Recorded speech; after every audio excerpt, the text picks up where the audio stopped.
Hi, my name is Daniel Bridge. I am the armchair model railroader, and on this video, I'd like to talk a little bit about my hat for just a moment. I know I model the B&O and Pennsylvania Railroad and a lot of Eastern railroads, but at one time I did live in the Sacramento area, and my brother Mike got this hat for me for a present, so I really like it. I wear it a lot, even though I live on the East Coast. And some people get it. I've had many runs in with people that understand that it's from the Southern Pacific Railroad, and other people just think it's a pretty cool looking hat. It actually did come from a Southern Pacific locomotive engineer. So on this video, I had a lot to talk about because I've been doing a lot of things. I've been researching Alexandria, Virginia in the 1950s and the 40s, and way back to like the 1834, when the Orange and Alexandria Railroad was started, and the history of Potomac Yard and the Southern Railroad in Alexandria and the Alexandria waterfront. Alexandria Union Station is where the model railroad would start, and it would include the junction with the Southern Railroad and the RF&P and the Pennsylvania Railroad. In the 1950s, a lot of Potomac Yard, which was north of that station, was electrified, and it was a very large yard. It's gone now, most of it. I think it ceased operations in '83. So one of the other things that you might have noticed is that I'm a little bit obsessed with Ivy City Yard, Washington, D.C., and I'm going to go over some of the changes I made with that yard. I do have a little overview sheet this time that shows the entire railroad. It starts with staging, Alexandria Southern Railroad Yard, Alexandria Waterfront, O&A Roundhouse, Potomac Yard. The O&A Roundhouse would be like a museum looking type of area. The Pentagon in the background of the long bridge going across the Potomac River into Washington, D.C., the National Capitol Building, the First Street Tunnel, which is, if you could see the tunnel underground, it'd be right behind or right in front of the Capitol Building, depending on your perspective of what's the front and back. It's debatable. Washington, D.C. Union Station, the yard throat for the station, and that would include freight terminals for the B&O and a freight terminal for the Pennsylvania Railroad, which would be a steam-only scene instead of, it's not electrified. The Ivy City Yard, and then we would go to Hidden Staging, Point of Rocks, Brunswick, Maryland.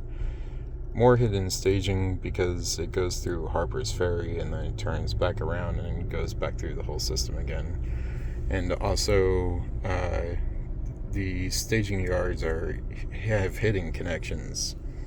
So this staging yard for Point of Rocks also has a connection over here to Washington, D.C., which has a couple of tunnels in it. In the scene that goes between the Long Bridge and the First Street Tunnel, there's some tunnel portals for different traffic for freight and passenger to split at that point. And then it goes either back to the staging before Alexandria or to the hidden staging between Ivy City and Point of Rocks. So on a previous video, I showed you what the original Ivy City Roundhouse area looked like. And in this video, this is a revised version of the same thing. I made it easier for all traffic to go from either the roundhouses down into the yard down here. So there was two 25-stall roundhouses next to each other with turntables next to each other. And all three of these tracks lead to all of the coal tower tracks over here, or down to this lead that goes into the waiting area. And then there was an administration building here, a sand house. There was some tanks here. I think it was for sand. I'm not exactly sure. And then, unapologetically, my videos are not edited. So I'm going to go to the next drawing I made here. If I can get these pages to separate, that would be really great. Yeah, they're not separating. They're stuck together. And it's really frustrating. Anyway, here we go to this drawing, this revised drawing again of Ivy City Yard, because that drawing that I just showed you was bothering me because it wasn't very accurate. In 1963, a little bit later on, this roundhouse here had been torn down, and the pit for it had been filled in, and a left turn turnout points had been added to the center of the pit, which led trains down here to the or led locomotives down here to the refueling platform. And all these stall tracks, whisker tracks, whatever you want to call them, with the pits filled in, the whisker tracks remained, even though they didn't connect to a turntable here. And this would be my preferred way to show this scene, because with the front of the layout here and the backdrop over here, this gives you a good view inside of the roundhouse from that perspective. And it did have a small, back in here, I had a small back shop that was like a through track that came across the back of the yard here. And I found out that the yard had a lot of very large maintenance buildings in behind the roundhouse. The roundhouse kind of jutted out here with this huge warehouse. And then this is the coal tower. These are the GG1 refueling tracks. And going that way would have been towards Washington, D.C. Union Station. And over here would have been towards staging, going in these tracks all went to staging over here. These tracks just kept on going for a couple acres in that direction. There was a lot of open storage behind the roundhouse, and tanks and things like that, just general stuff. And this is the B&O main right here, and the Pennsylvania Railroad main. There's 3 tracks here and 2 tracks there. All of these tracks converge together down in that direction. And the B&O main line also continued around and over Ivy City Yard further down that way. And it was just a small crossing, a small bridge that connected to the route going towards Point of Rocks. And then when I got done with this drawing and I sat around and looked at it for a while, I was thinking to myself, I should really show an overview of the entire train set, because that's something I haven't done before, haven't talked about at all on YouTube. So this is a totally rough drawing. It's not accurate, it's not finished. It'll never be finished, but really I don't think. But from these little teardrop marks, they represent staging. That's not how big it'll be. It'll probably be much larger than that. And it's surrounded by walls, and there'll be like an overpass or something blocking the view into the staging.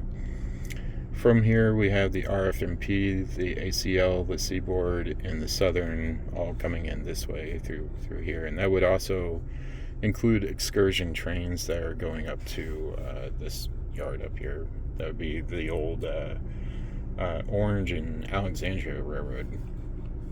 I think it was started in the 1830s or even prior to that. I'm not sure. It's a really old railroad. It was instrumental for the Union in the Civil War. And over here in Alexandria, there was a very large presence of the Southern Railroad. They had 2 turntables and roundhouses. They weren't this close together, but this would be the edge of the table right here along the Potomac River. So a lot of the Potomac would have it would show the river's edge here for sure. I mean, you would see water all along the seam, but that would be an aisleway right in here. And in Alexandria, I want to show interurban or streetcar system coming down here and past Union Station and then points beyond somehow. Maybe a turnaround in front of Union Station and then, through the streets of Alexandria and back around to the car barn. And like I said before, the O&A would be here, the museum for that. This is the Potomac Power Station, I think. There's a very large coal-fired power station here. And these tracks that come across here go over a bridge that was actually diagonal to Potomac Yard. And Potomac Yard was huge. It would probably take up all of this, all the way to there. The Pentagon is right around in here. The Pentagon Marina is down in here. Over here is where National Airport is now. It's a little bit too small of a space for an airport. We'll have to work on spacing all this stuff out a little bit more on the next plan. And then there's the Long Bridge coming across this way, and it's got a swing bridge that's included with it, and it would be cool to have a submarine passing through the scene. There's a torpedo factory down here, and the Navy has a Navy base further up the river, up the DC coastline. And this would all be DC. This is all Washington, DC. Over here we have the RF&P and Pennsylvania Railroad freight, staging. And like I said before, the staging yards would all be linked together, hidden links to them.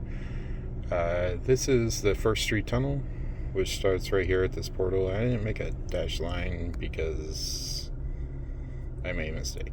Anyway, over here is from this side of the train set, layout, you'd be able to see into the First Street Tunnel, which would be below the U.S. Capitol. The Capitol Hill area would be here. And then this distance needs to be changed because there is a lot more distance between the front of Union Station and the U.S. Capitol. There's much more space in there is needed. I need to make space for the Capitol trolley, which I want to be going around the front of the building and going up above First Street and somewhere over here, turning around and coming back. Not too fast and, very slowly, because there is a 4-track station for the Capitol trolley in front of the Union Station, which would be somewhere in this space right here. These are street level tracks, and these are all at level with the First Street Tunnel. And these tracks over here are at the same level as the First Street Tunnel. This is a very large warehouse, and there was several tracks with platforms that were covered in this area here. And they all converged here at a place called K Tower, because K Street went underneath the yard here. And there was a turntable at the yard, at the station rather, so that commuter trains could have their locomotives turned very fast and sent back down through the First Street Tunnel back over here to Alexandria Union Station right there. And Ivy City Yard is right here. The place I've been modeling a lot is off the picture. Didn't manage to get Ivy City fit in this picture. The maintenance yard for the steam locomotives would be over there. And like I said before, the B&O main line crosses over the yard and comes across this way. and I would have that going into a hidden staging yard behind a wall. The same thing with the rest of Ivy City Yard. This notation right here, the Chesapeake, isn't the fact that I want to model the Chesapeake system as it existed. It's a conflict between the B&O Railroad and the Chesapeake Railroad. I don't like the name B&O because it doesn't properly describe what it was. It was more likely, if I could have gone back in time and said, name it the Chesapeake system, that's what I would have done. Anyway, from that staging yard, we go into the scene for Point of Rocks, where trains could, coming from Baltimore, go back towards Baltimore this way, or back towards DC. In between these two walls, in between these two scenes, I put along this wall a description of what actually existed in that space. There was many, many industries and many, many towns between Washington, D.C. and Point of Rocks. When you get out here, it's really country, and there's a really nice backdrop, and there's tunnels, and the Potomac River, and the Chesapeake and Ohio Canal. And it's a really, really cool place, Point of Rocks. If you ever want to look up the station online, I highly recommend it. It's one of the most beautiful stations that the B&O ever built. And down the line from there is Brunswick, Maryland, where there was a large steam facility that I really liked. I reversed it so it's easier to look from the aisle towards the stalls. I think that looking at the stalls is always better than looking at the back of the stalls. I don't like that. Then there's another wall here which separates Brunswick from the Harper's Ferry scene, and then that goes to another staging yard that wraps back around to a staging yard that's right here. That's behind a large mountain scene. If you ever seen Point of Rocks before, there's a really huge mountain, and the train seems to just bolt out from the side of it, right through a tunnel that's going right into the face of the mountain. And it's beautiful. It's a great scene. And that staging yard, like I said, links up to all the other staging yards here and here, and all the way back here somehow. They link together. I don't really know how it's all gonna work out. The